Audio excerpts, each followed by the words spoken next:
Alright guys, now we have to hook up the dashboard. So my wiring kit came pretty much really simple. All you have to do is clip everything into the proper place. But before I start doing that, let me go ahead and talk you guys through what everything is. This right here is nothing. If you want to add something else, then you can right there. But we start right here. This is the gear indicator, so when you shift, you know what gear you're going to be in. It says like R for reverse, so on and so forth. This is the horn, honk honk. These are your turn signals. Whenever you click it to the right and click it to the left, and if you have to like kind of feel to get it back in the middle. It's like a half click almost to get it back without turning left or right. Right here is where our ignition is going to go. Put your key in there, turn it. These are of course your lights, fog lights, and headlights. And this last button is your four-ways, or your what do some people call them, the hazard lights. So now, with that being said, right here, it's basically a chunk of plastic. It does nothing right now. What we need to make it work is all of this wiring right here.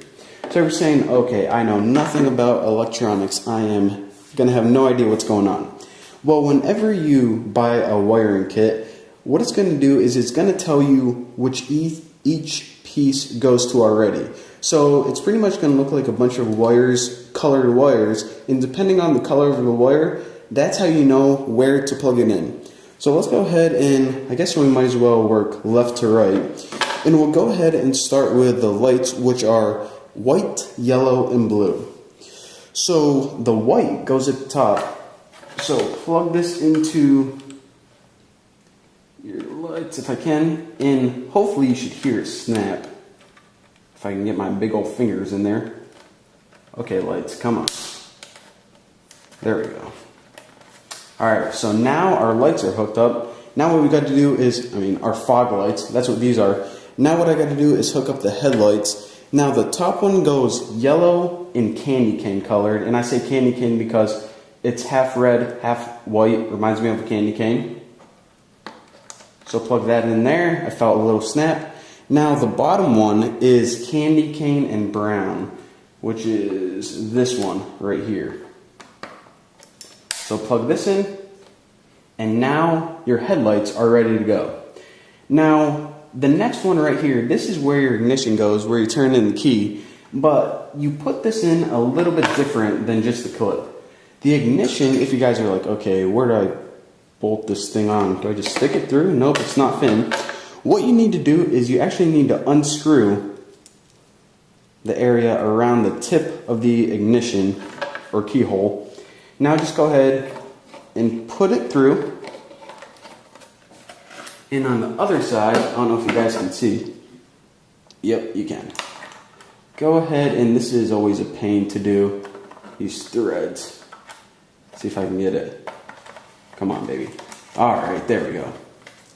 Now, I guess technically it doesn't need to be directly up and down, but I'm kind of OCD about that. I like it to have it up and down. So now that it's tight, you can now stick the key in and turn it, and it's going to kick off your starter. Now, the only other things that we have to install are the horn, which goes right there. Probably should hold it so you guys can see, and the turn signals. Now, the horn is this red and purple wire. And where is it? Red. Well, I guess it's a candy cane color. I called it red and purple, but candy cane and purple. And again, these aren't the industry standards for these wires. Whenever you get your wiring kit, look at the diagram to see what your colors are. And the last thing, which would be these turn signals right here. The turn signals are, I guess it's kind of a tan, blue, and gray. So go ahead and stick this in. And actually it needs to go this way. Got it the wrong way. And that's another thing. You see how these are three wires? Gray, blue, and tan. How do you know to stick it with the gray on the left or the tan on the left? And the cool thing is about these clips that whenever you clip them in, they're only going to go a certain way. If you try to clip it in the opposite way, then it's not going to fit. So now the only other things that we have to do is put in our gear indicator and also our relays, but we'll get to that later. So go ahead and start with your gear indicator, and this is such a pain. Okay, because let me go ahead and show you guys. I have no one else to complain to, so I might as well complain to you guys. See these little tiny screws?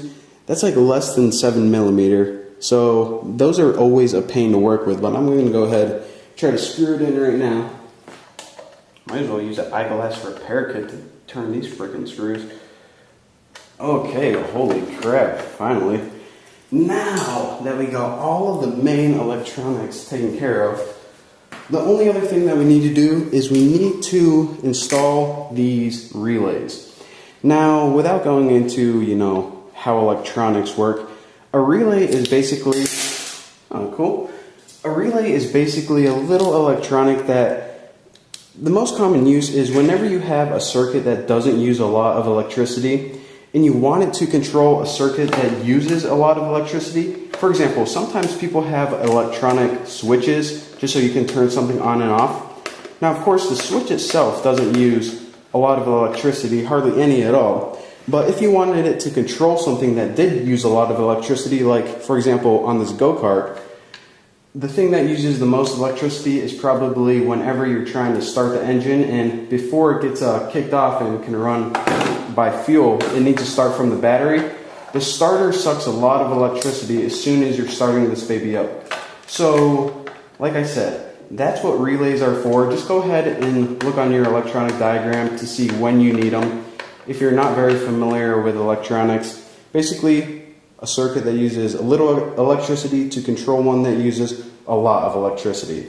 Alright guys, so that's it. Your wiring of your dashboard is now complete. But before you can go ahead and pat yourself on the back and move on to the next step, what we need to do is actually mount this dashboard on the frame. So go ahead and remove all of the bolts to mount it on.